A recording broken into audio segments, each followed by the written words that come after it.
Great. So we've got a pretty solid group here. So we'll wait for people to keep, trickling in. But in the meantime, I'm going to kick off and we'll get things going here. So welcome everyone to our webinar today regarding chronic pain and mental health and the intersection of the two. My name is Ashley Gans. I'm the marketing director here at Forge Health, and we really appreciate all of you guys joining us today. Just a couple of housekeeping items before I kick it off to our moderator, Dr. Guy Maytel. So for questions and comments throughout, please feel free to put them right in the chat and I will be moderating them. So at the end, we'll have about 15 minutes or so to go over and we'll answer all of those and have a really great, hopefully robust conversation around the topic. Secondarily, this webinar is eligible for continued education units. So please, afterwards, you will receive an email with a link for the evaluation. You'll have to stay for the full hour, but you'll be able to receive those credits for this webinar. So with that, I will kick it over to Dr. Maytel and we'll get this thing started. Good afternoon, everybody. Hello, welcome. Great to have you all here. As Ashley mentioned, my name is Dr. Guy Maytel. I am a psychiatrist and I am the Chief of Integrated Care and Psychiatric Services at Forge Health, as well as a clinical professor of psychiatry at Weill Cornell Medicine. And really just very, very excited for this discussion today.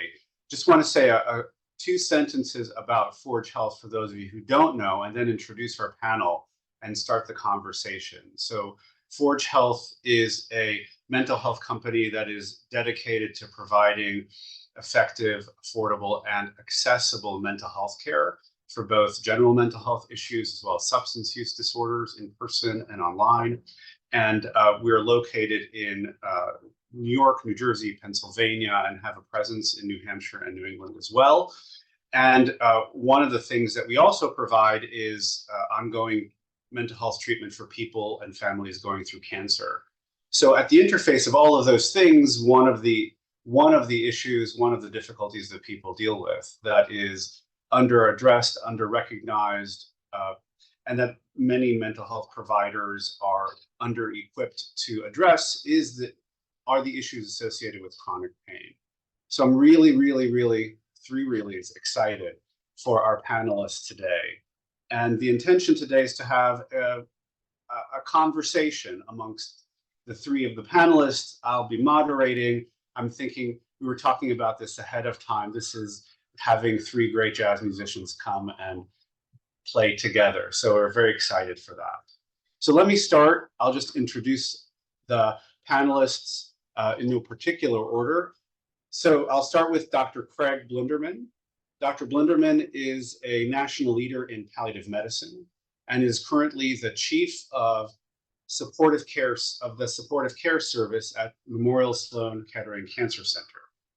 And for 13 years prior to his tenure at Sloan Kettering, Dr. Blinderman was the director of the adult palliative care service at Columbia University Irving Medical Center and New York Presbyterian Hospital, and the program director for the Bi-Campus Hospice and Palliative Care Medicine Fellowship at New York Presbyterian, covering both Columbia and Cornell. And from 2006 to 2010, Dr. Blinderman served as an attending physician on the palliative care service at the Massachusetts General Hospital in Boston. And his publications and interests are far-ranging and include early palliative care in lung cancer, comfort care for the dying, cancer pain management, ethical issues at the end of life, and many other issues, including multiple publications on the role of palliative care in the COVID pandemic.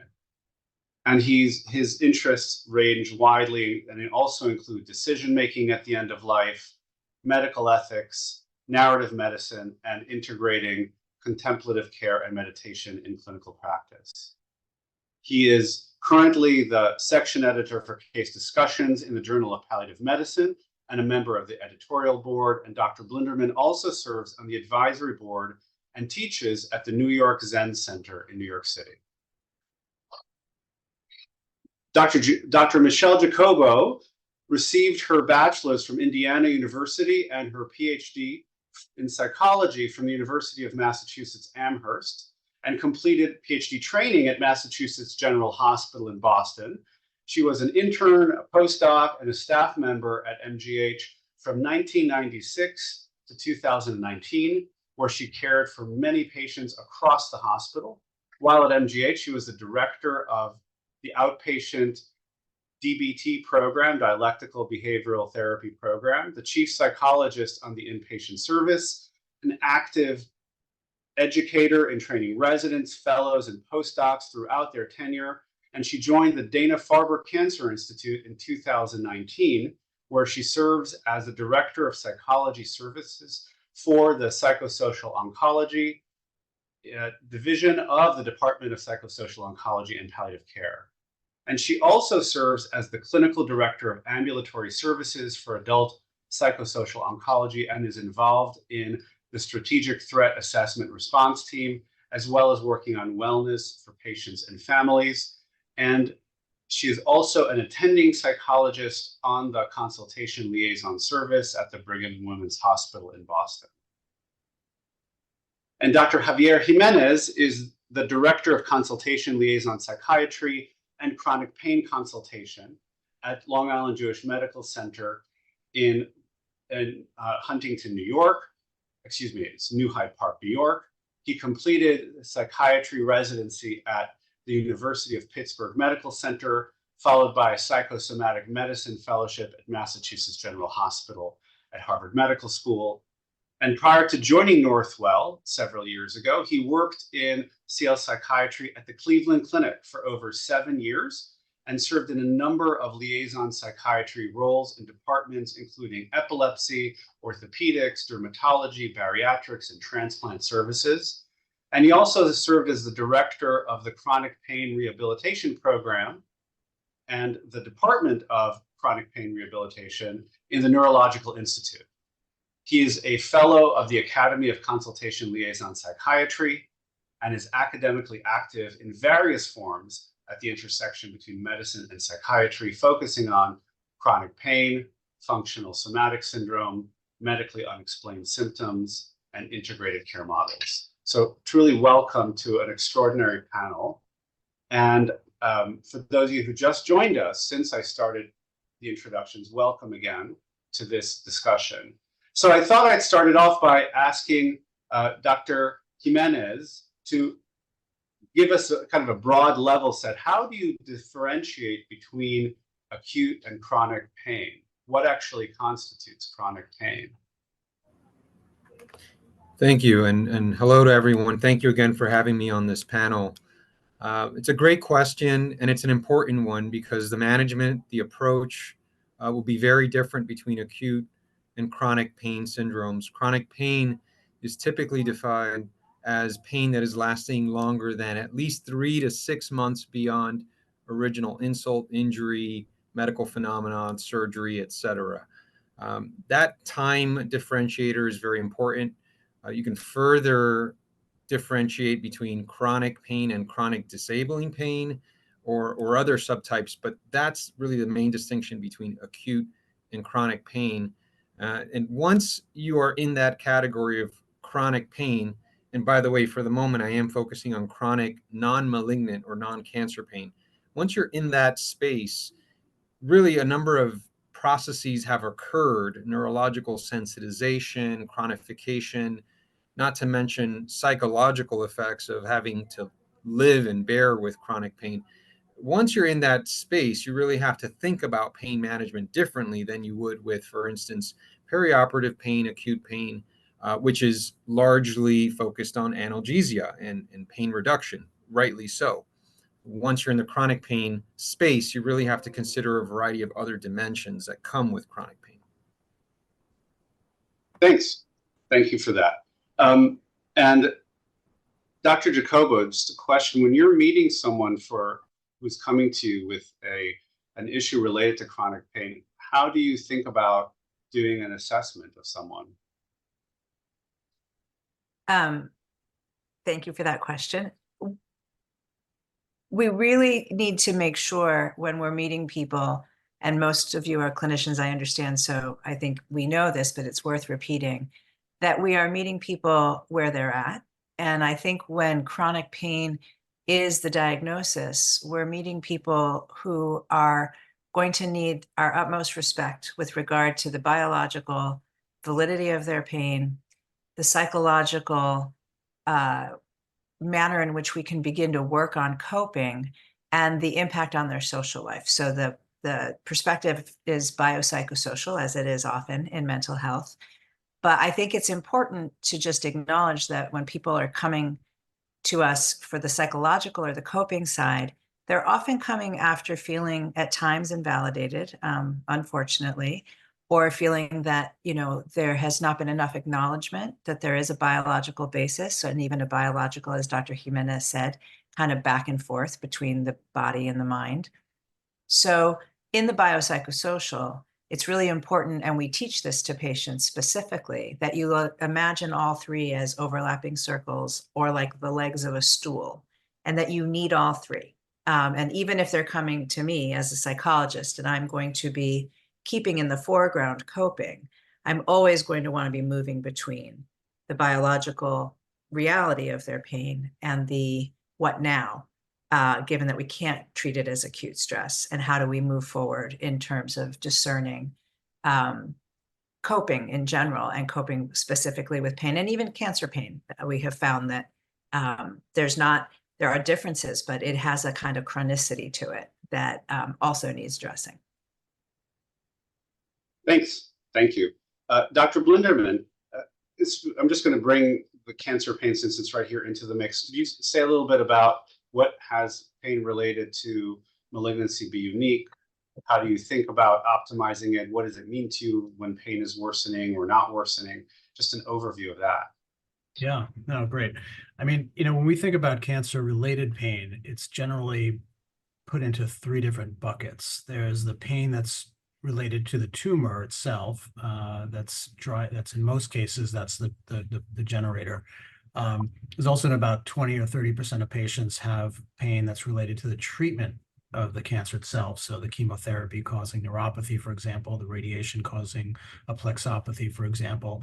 And then there's the pain that patients may have sort of independent of their cancer or its treatment, good old-fashioned chronic back pain, arthritic pain, and so on, that may be flared or exacerbated by some of the treatments that are given, but are sort of at play in a smaller percentage of patients. Generally speaking, given that the vast majority of cancer-related pain is related to about 70-80% is related to the tumor itself, we often worry about worsening of disease, and that's often the case for patients too. They feel something even in the area that they've maybe been diagnosed as having pain, and they feel something a little unusual there, or maybe some worsening difficulties in that area, and their mind immediately goes to, oh my God, worsening cancer, or the cancer has come back, or something to that effect.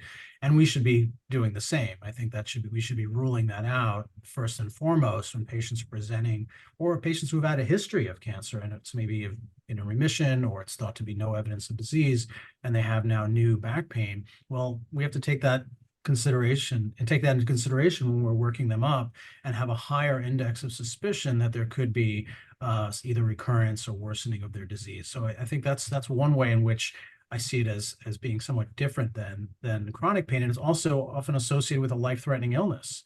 So you have that on top of everything else, that the cancer itself is in many cases experienced as a life-threatening illness, or a life-limiting illness, or life-changing illness, to the extent that it has that potential of mortality associated with it. So there's a kind of extra level or extra layering of psychosocial distress when patients are dealing with pain from cancer, or having had a history of it.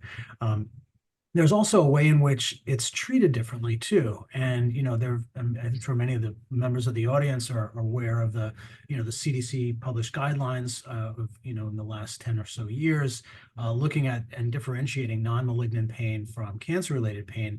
And among those who have cancer-related pain, we're more likely to use opioids when we're getting into moderate or severe levels of pain, whereas patients with chronic non-malignant pain, is a sort of a different algorithm or approach that we would take, and we wouldn't be reaching first and foremost for opioids around patients with non-malignant pain. And so there's a way in which it also is more responsive too. opioid therapy, especially in the acute setting when patients, starting to have worsening pain from, let's say, a bowel obstruction or a worsening tumor in their bones, and they're given opioids that often do respond pretty nicely to it. And in my experience, tends to be easier to manage from that perspective.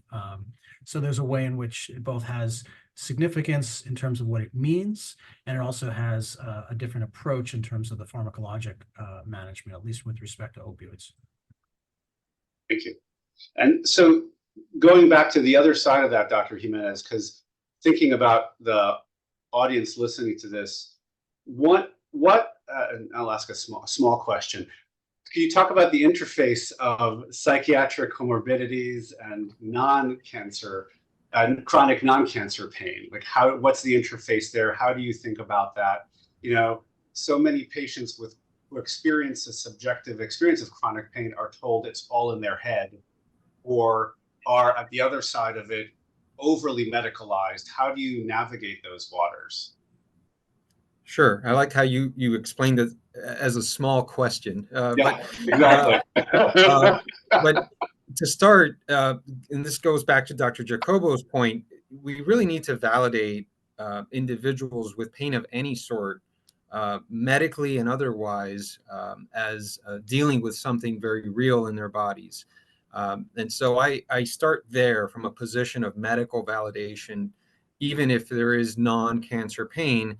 If it is chronic pain and that's what they're feeling, then something neurological and medical is afoot. And so I validate that to start. And that usually allows for the introduction, or at least an easier introduction, for other comorbidities to be discussed and addressed, because there's a recognition that more than one thing can be true. We can have an ongoing neurological medical problem, aka pain, but also significant psychological and or psychiatric comorbidities.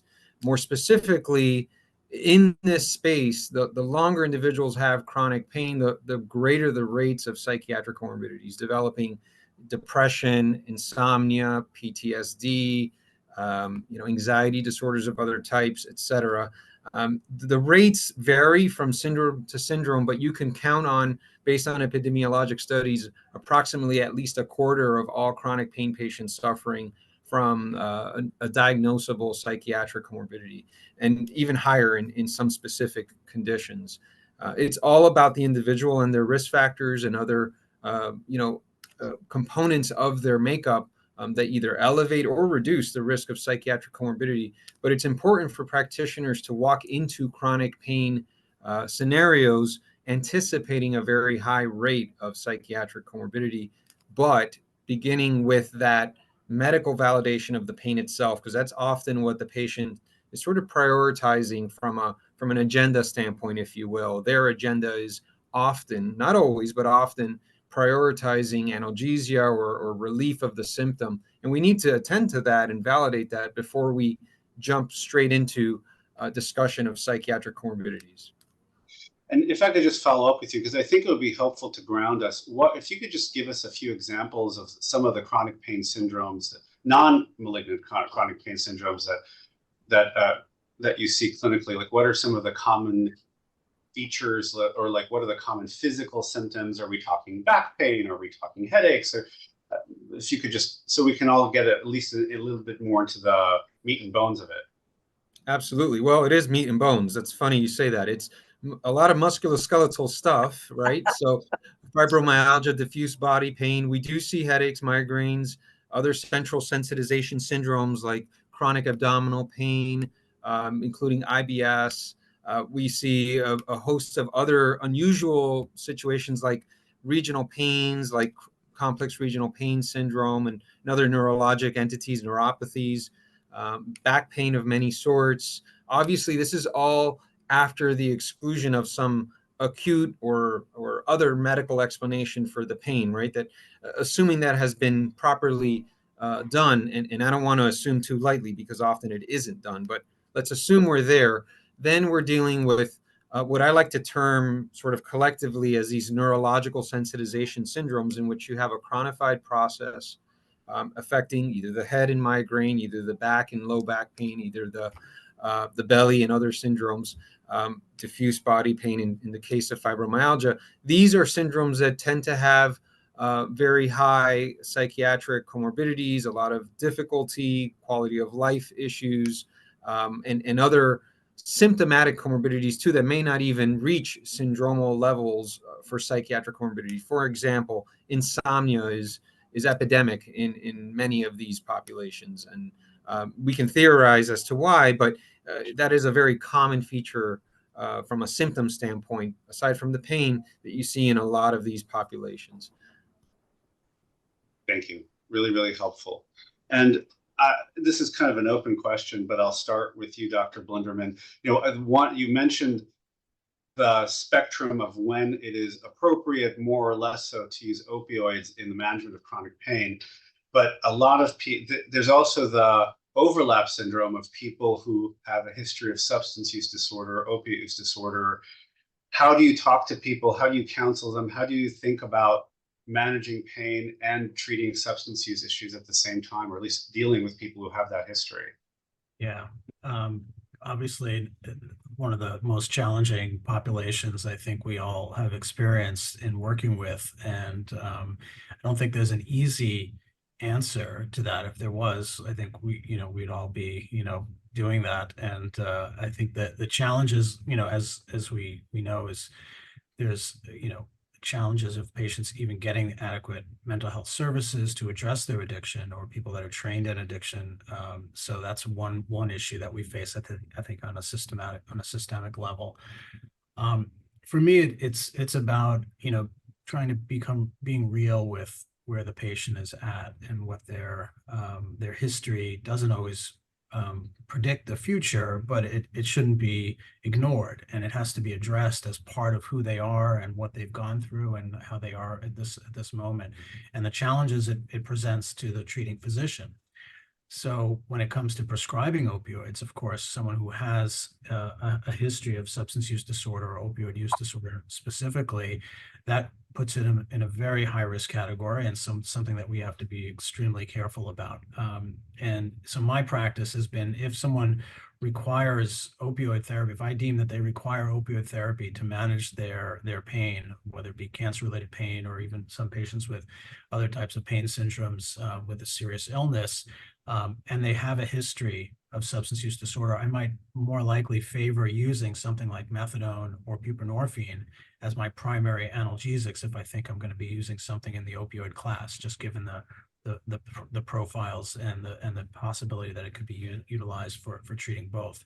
The other piece for me is also collaborating with a mental health provider, and ideally someone with some background or experience with addiction, and talking with patients pretty openly about my worries and how we want to take care of the whole person, and that includes dealing with this element as well, that they can't be kind of separated out, as it were.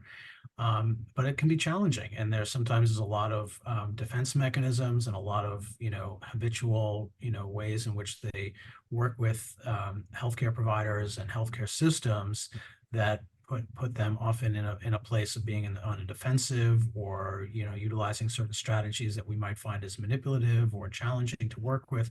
And so all of that has to be recognized, and to see the person, not just the problem, and trying to separate out and recognizing that we're here to help the person in whatever it is that they're going through and whatever their past history has brought them to that point.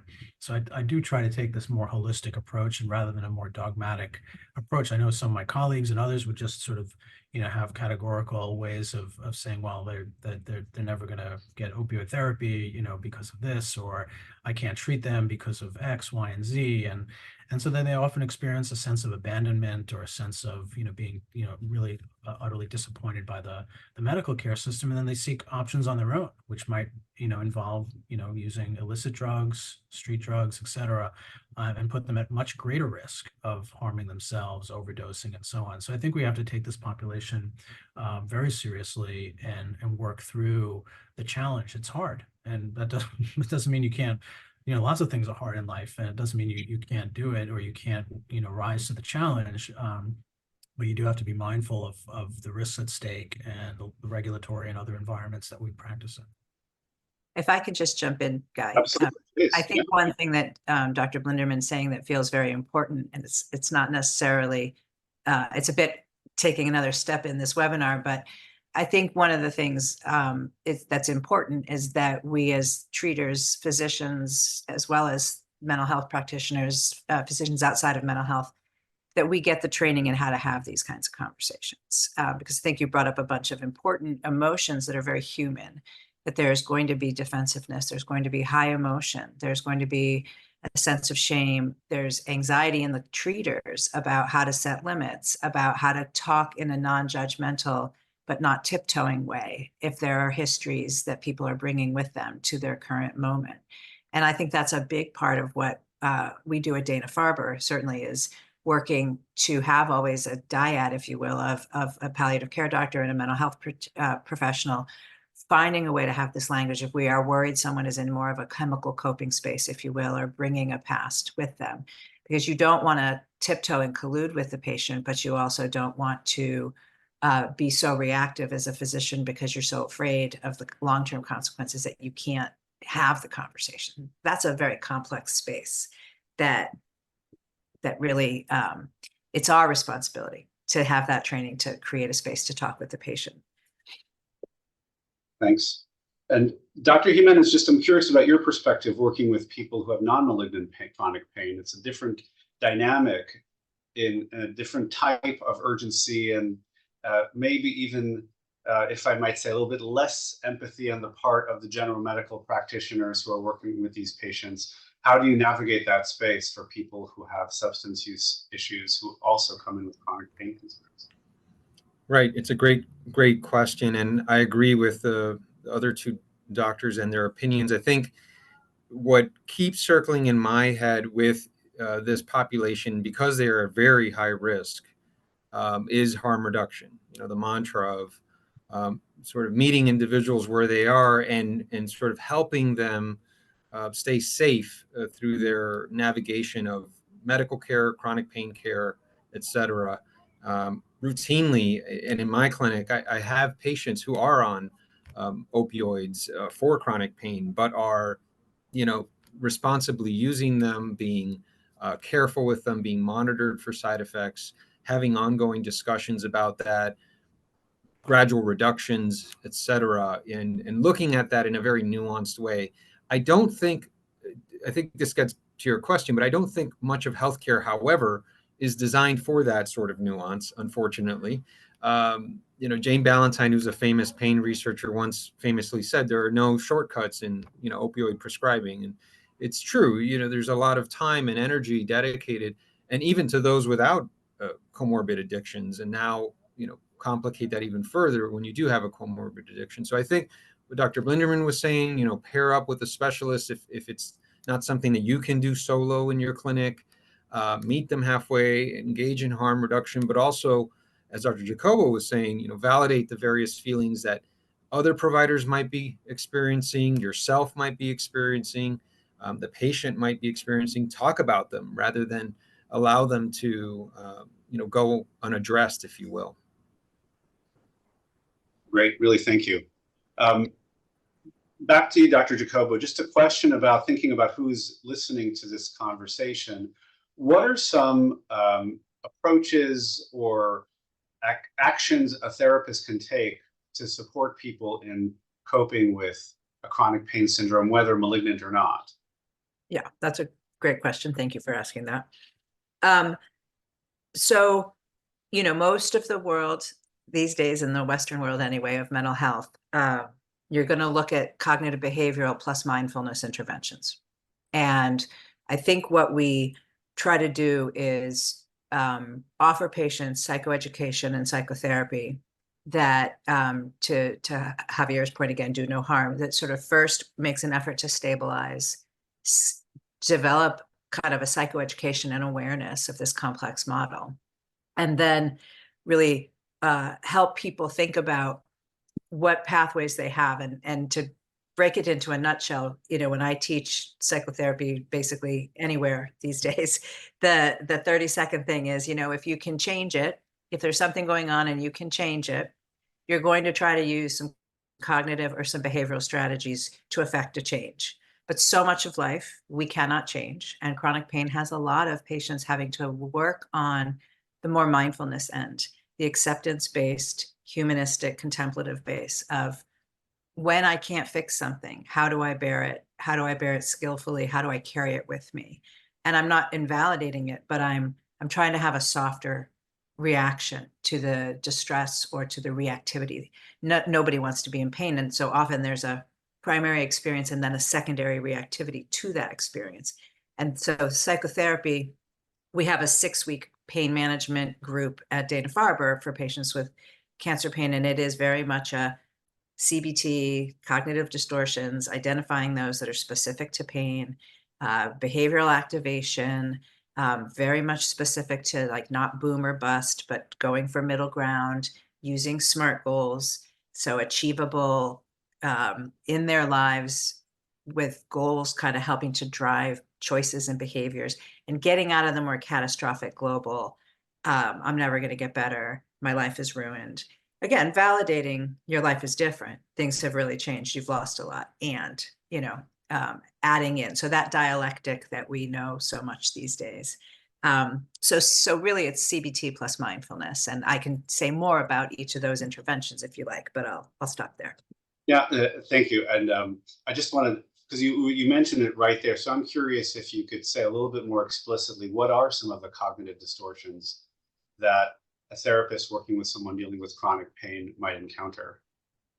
So, you know, they're the typical cast of characters that we all have, but they may be more content driven by pain. So if you, and we have a worksheet that we'll throw up and have patients kind of look at with us and identify the ones, you'll be looking for, you know, an over amplification of any interpretation based on pain. So pain distortions, pain cognitions. You're going to always be looking for the catastrophic lens. And I think, as Dr. Blinderman said, if you're also looking at a cancer patient, you do have to acknowledge that the fear, the uncertainty, and the likelihood that something could come back. You don't want to over pathologize catastrophic thinking when it's possible that there could be something, but catastrophic thinking is one of them.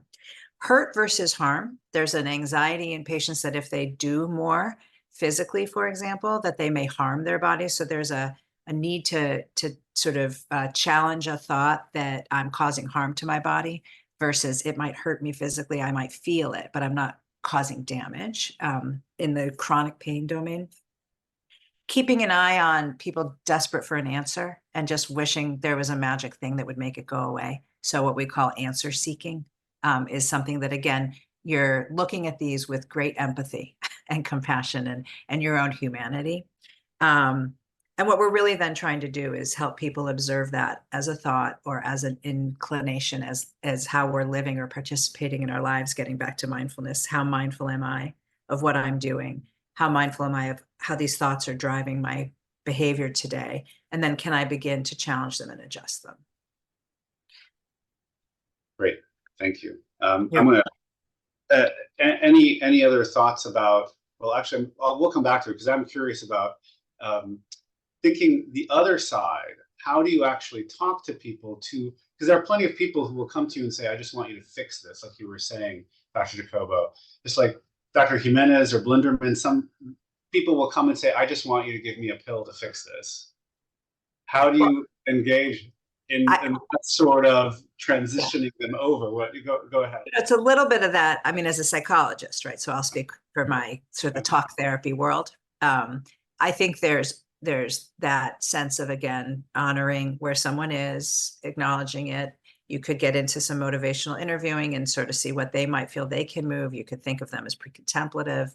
You know, you could really just validate and drop in the little ands of kind of where you might sort of, I imagine it as small standard deviations or degrees of freedom, if you will, if I'm trying to get somebody a little more cognitively flexible or emotionally flexible. I might teach that to them too. Like, it's so understandable and you sound so very dug here. And what I have found helpful is if you just find a way to reconnect it to humanity and human existence, right? Go back to kind of mindfulness. Pain is a part of life, literally. The suffering that we find additive when we fight it or we push it. How can I help you hold both? So it's inviting. But I will say, and then I'll stop talking, at Dana-Farber, we've had the interesting experience that we will blast advertise that we're running this group. And the palliative care doctors are so happy. And they send a lot of people to us. And very few people come. So we have sort of a bimodal population. And there is a group of patients who do not feel ready or are not able to sit in a group around coping because that feels invalidating, or I'm not sure quite why. But so I think I just have to acknowledge that it's not that everybody says, oh, this is fabulous, thank you so much.